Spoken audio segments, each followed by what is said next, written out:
larutan standar atau larutan baku. Apa itu? Ya, ada dua, yaitu larutan standar primer dan larutan standar sekunder. Larutan standar primer yaitu larutan yang telah diketahui konsentrasinya dengan tepat. Digunakan untuk pembakuan larutan standar sekunder atau untuk titrasi sampel. Ya. Jadi larutan standar ini dibuat. Ya, kita harus membuat larutan itu. Ya, membuat larutan standar. Ya. Jadi nanti kita harus tahu bagaimana syarat-syaratnya apa larutan standar itu, kemudian eh, berapa yang kita timbang, kemudian dilarutkannya caranya bagaimana, ya. Zat-zat standar primer adalah zat-zat yang digunakan untuk membuat larutan standar primer. Apa tuh syarat-syarat zat standar primer? Yaitu zatnya harus mudah diperoleh, mempunyai derajat kemurnian tinggi, atau mudah dimurnikan.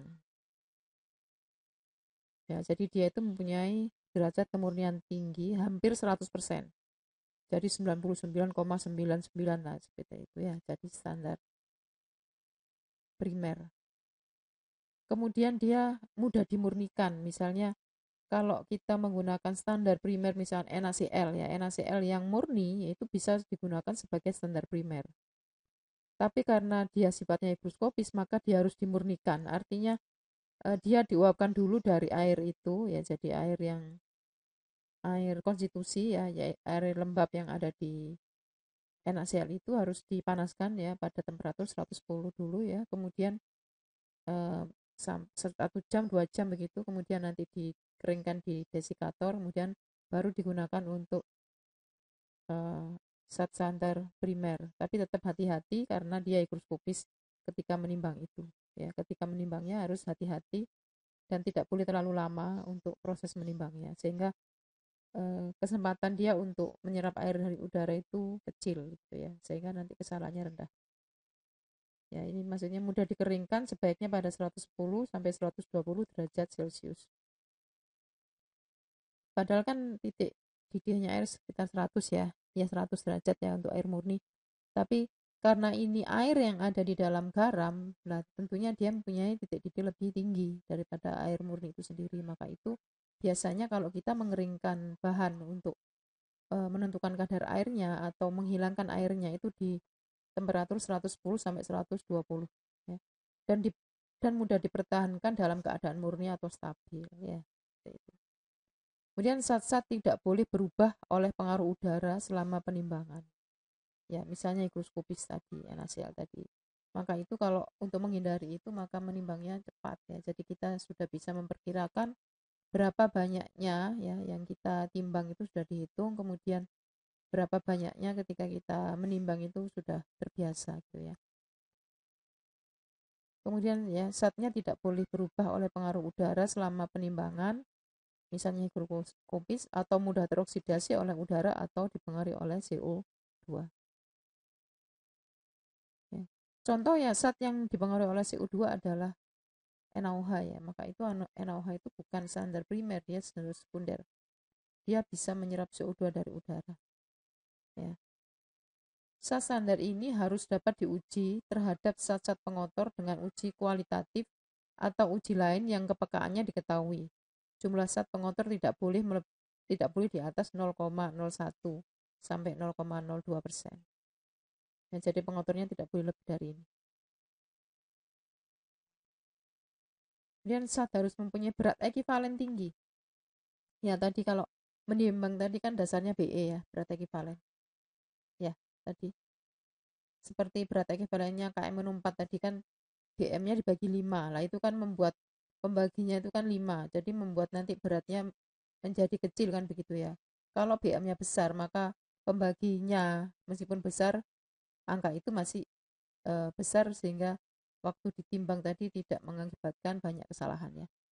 Sehingga kesalahan yang kecil dalam penimbangan dapat diabaikan.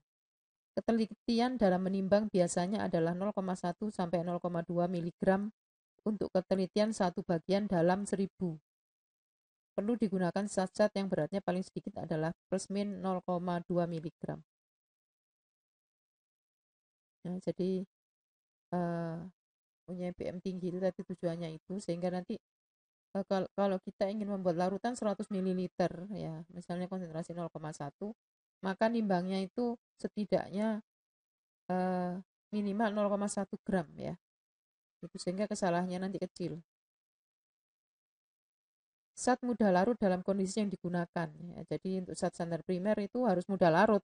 Kalau tidak mudah larut itu nanti ada sebagian yang tidak larut mengakibatkan nanti kesalahan dalam analisis ya, karena yang digunakan sebagai standar adalah larutan itu ya, jadi bukan yang tidak larut tapi yang larut. Jadi dia harus mudah larut dalam kondisi yang digunakan, yaitu suhu ruang begitu ya. Jadi suhu ruang dia sudah bisa larut.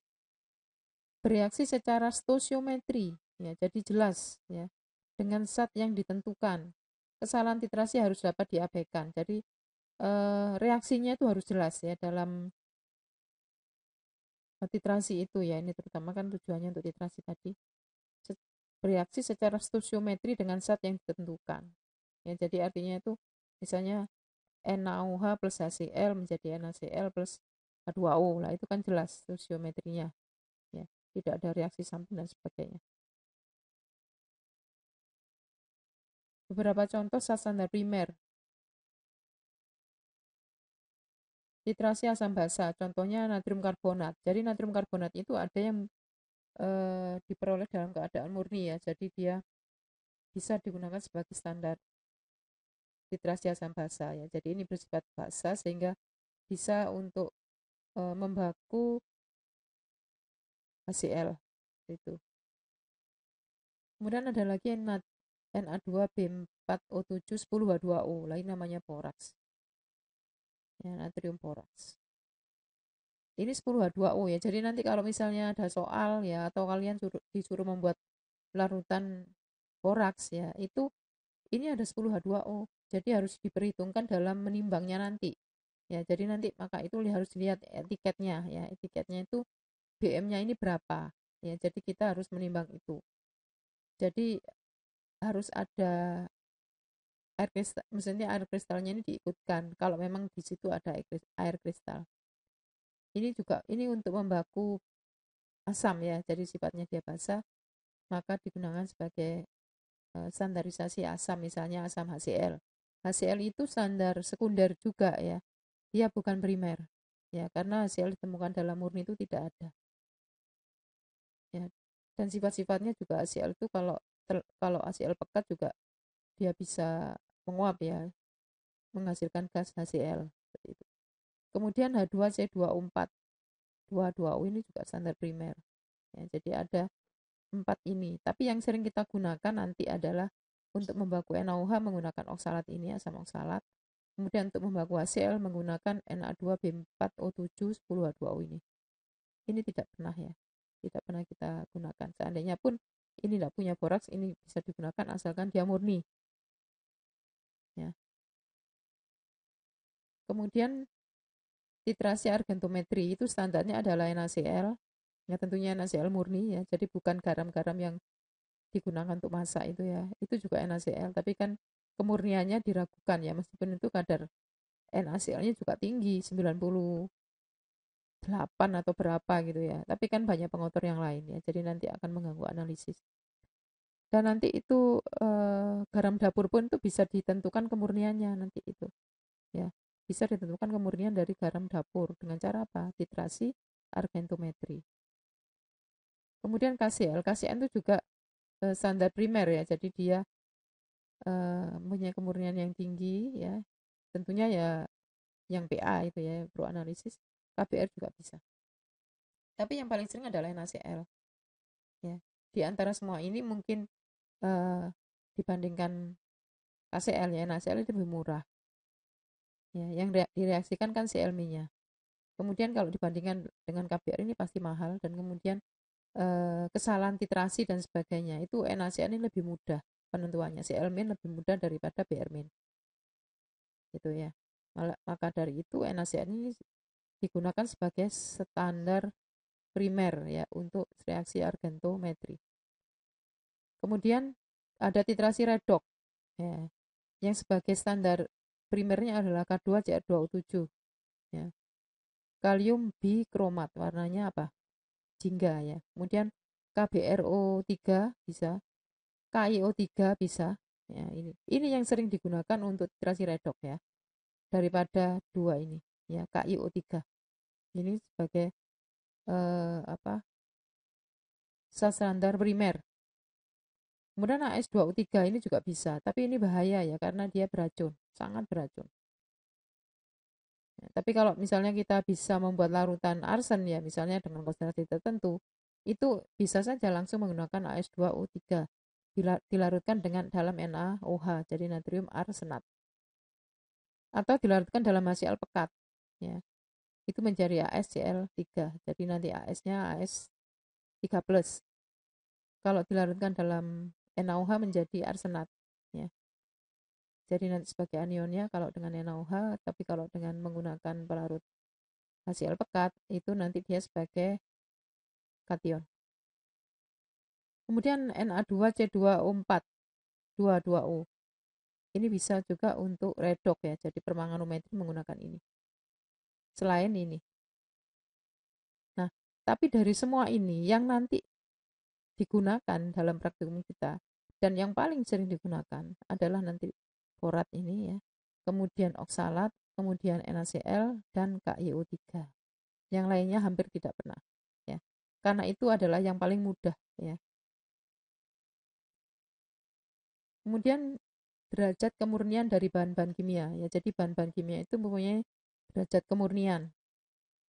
Ada yang kemurniannya komersial grade atau technical grade atau teknis istilahnya. Ini mengandung bahan-bahan pengotor. Tidak untuk reaksi zat standar primer dalam analisis kimia dan biasanya untuk keperluan industri.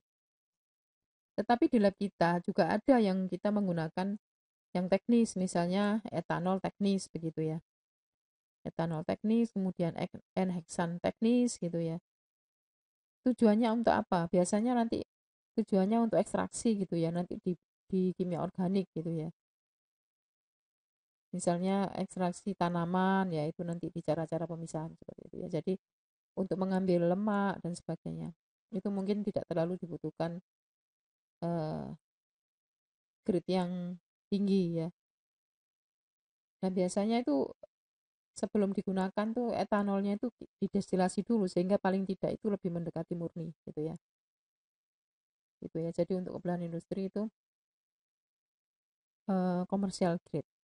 Termasuk NaCl yang digunakan misalnya untuk keperluan rumah tangga dan sebagainya itu ya seperti ini. Jadi dia teknis istilahnya gitu ya.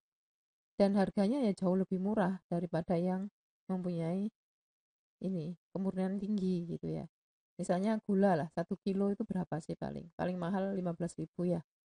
Tapi kalau gula yang sangat murni yang digunakan sebagai standar itu bisa juta harganya ya, per kilo 800.000 atau 1 juta seperti itu ya, bandingannya jauh sekali. Termasuk NaCl yang untuk keperluan industri itu paling berapa garam dapur 1 kilo, nggak sampai 10.000.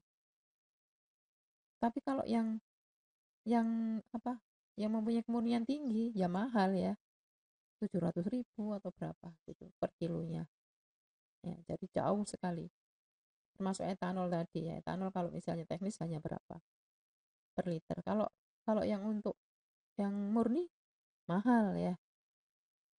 Kemudian derajat kemurnian chemically pure ya, CP. Kemurnian lebih tinggi daripada teknis untuk reagensi atau bereaksi, tidak untuk zat baku primer. Lah ini pun biasanya ya di lab-lab dasar mungkin menggunakan ini. Ya, jadi bahan-bahan kimia itu punya grade banyak macam-macam. Ya, nanti tentunya ini harganya lebih mahal daripada yang teknis.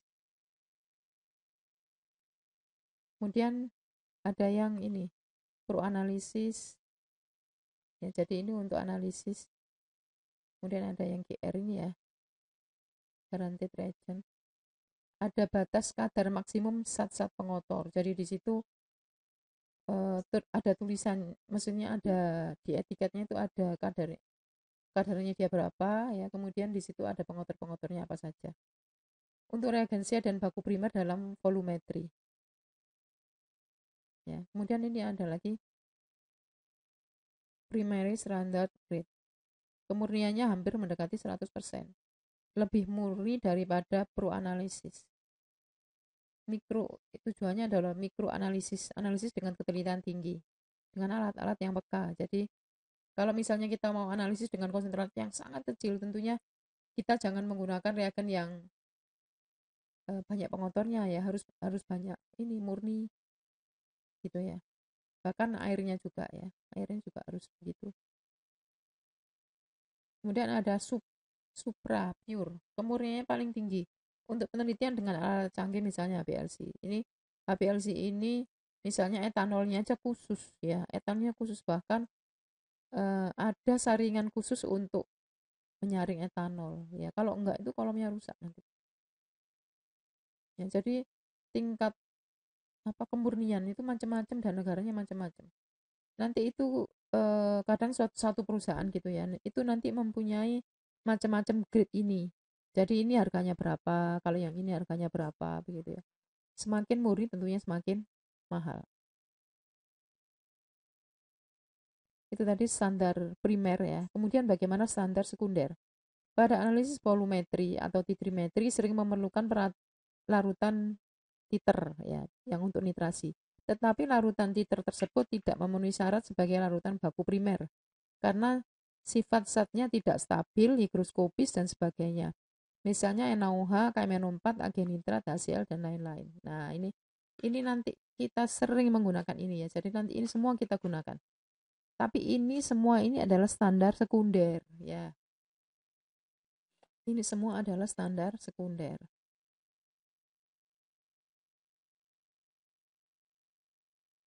Kemudian pertanyaannya begini, kenapa sih kok gak langsung saja sampel itu dititrasi menggunakan standar primer kan begitu ya? Terutama kalau untuk asam basa itu kan paling mudah ya, pilihan-pilihan reaksinya kan begitu ya. Nah jawabannya apa? Kalau sampel kita banyak misalnya, kita mau analisis asetat itu dalam jumlah banyak, sampelnya itu banyak macam-macam ya, untuk mengetahui kemurnian asam asetat, itu kan kita titrasi dengan NaOH ya, kita titrasi dengan NaOH. Kemudian NaOH-nya ini kita baku dengan standar primer, yaitu apa? Asam oksalat.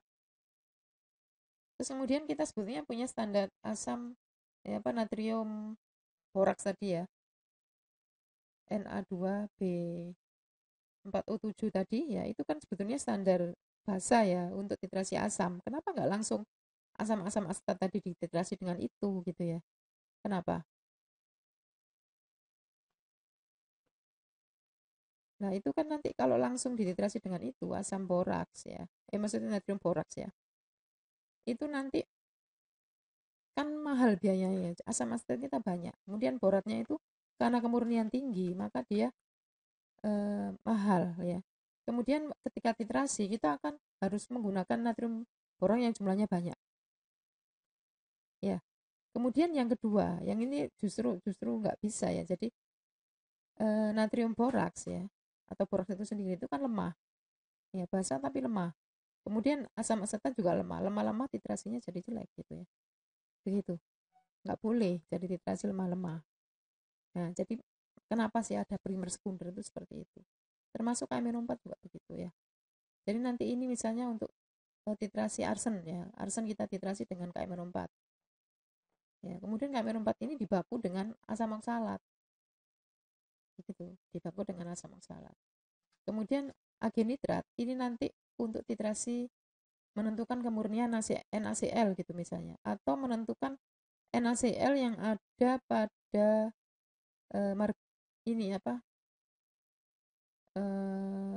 margarin ya. Margarin itu kan ada NaCl-nya. Nah itu kadarnya bisa ditentukan dengan menggunakan argentometri, titrasi dengan agenitrat.